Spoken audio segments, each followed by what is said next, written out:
விளையாட்டுங்கிற பேர்ல என்னென்ன பண்றான். ஏய், நான் சரியில்லைன்னு சொல்லாத. ஊருக்குள்ள போய் என்ன கேட்டுப்பாரு, என்னுடைய பாசம் எப்படி இருக்குன்னு சொல்லுவாங்க. நீ ஆளு கேரட்டு சரியில்லை. கேரட் இல்லடி, கேரக்டர். ஏதோ ஒன்று கேரட்டோ இல்லை பீட்ரூட்டோ இல்லை பீன்ஸோ, பட் நீ சரியில்லை. அடியே, இப்படியெல்லாம் இருந்தாதாண்டி அன்பு மழை பொழிய முடியும். அது சில பேருடைய கண்ணுக்கு என்னமோ வருத்தத்தை தூண்டுது. யாருக்கு? எல்லாம் பொடாமப்படுறாங்க.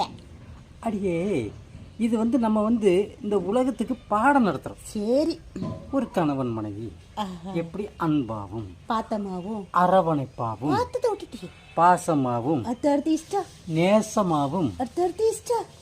ஆமா, எப்படி இருக்குன்னு நம்ம பாடம் கற்றுக் கொடுக்குறோம். அது அவங்களுக்கு புரியல. அவங்களுக்கு புரியும், அவங்களுக்கு புரியும். ஆள் நடிக்கிறாங்க. உனக்கு தான் புரியாது. இல்லாட்டி கோவப்படுவியா? நான் கோவப்பட மாட்டேன். ஆனால் நீ கொஞ்சம் ஒரு மாதிரி தான் போகிறான். விளையாட்டுங்கிற பேரில் ஒரு மாதிரி சீப்பாக நடந்துக்கிறியா? அது மட்டும் இல்லை, எங்கள் வீட்லேயும் உன் கூட சேரக்கூடாதுங்கிறாங்க எல்லாரும். உன் கூட சேரக்கூடாது, உனக்கு வீட்டுக்கு வரக்கூடாதா? உங்கள் வீட்டில்? ஆமாம். நான் என்னென்னா நம்ம நண்பனாச்சேன்னு வரேன், இல்லைன்னா நானும் வரமாட்டேன். உன் கேரட்டு கொஞ்சம் முன்ன பின்ன தான் இருக்குது. இப்போ வரைக்கும் பாரு, நீ உன் கையை கொண்டு எங்கே வச்சிருக்கா நீ பாரு. இதை பார்த்தாக்கி நீ எவனாச்சும் கல்யாணங்களுக்கு வருவாங்க. கையை இங்கே இப்படி இருந்தாதான் ஆபத்து வர்றப்ப அரவணைக்க முடியும். இந்த கை இங்க இருந்தாதான் காத்தடிக்கிறப்ப பக்குவமா பாத்துக்க முடியும். இருக்கட்டும். ஆனா நீ இந்த மாதிரி நடந்துகிட்டு அப்புறம் என்ன யாரு கல்யாணம் கழிக்க வருவா? என்ன யாருமே கல்யாணம் வேற ஒருத்தர் வந்துருவானா? மாமி இருக்கிறப்ப வேற ஒருத்தர் வந்துருவானா? 4 முடி நிறைச்சதுக்கே இப்படியா?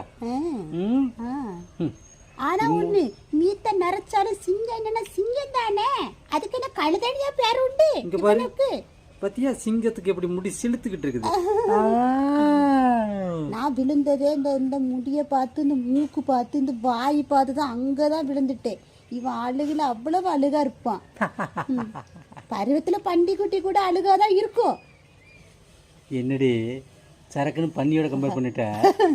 சரி, இருக்கட்டும். அது ஒரு அழகு தானே, அது ஒரு அழகு தானே. அது ஒரு கருப்பு தங்கம் வைரம் மாதிரி. நீ அதை சொன்னாலும் அழகாதான் இருக்கும். சரி, கையை கொஞ்சம் எடுங்க. நீ எனக்கு நல்ல ஃப்ரெண்டா இருக்கனால தான் நான் உங்க வீட்டுக்குலாம் வந்துட்டு இருக்கேன். இல்லைன்னாக்கி நான் வரமாட்டேன். நீ ஒரு மாதிரி என்னுடைய ஆவுன ஃப்ரெண்டுன்னு பார்க்குறவங்க என்ன நினைப்பாங்க? அதாவது கணவன் மனைவியாக இருந்தாலும் தோழிகள் தோழன் மாதிரி அப்படி.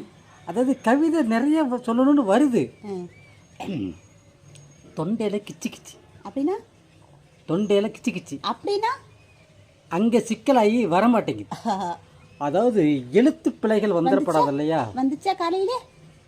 அது வந்துச்சு. ஏன்னா அங்கேயும் தான் பிரச்சனையா இருந்துட போகுது, அதான் கேட்டேன். காலையில் அதெல்லாம் போயிட்டு வந்ததுக்கப்புறம் கண்ணு ஃப்ரெஷ்ஷாக தெரியுது.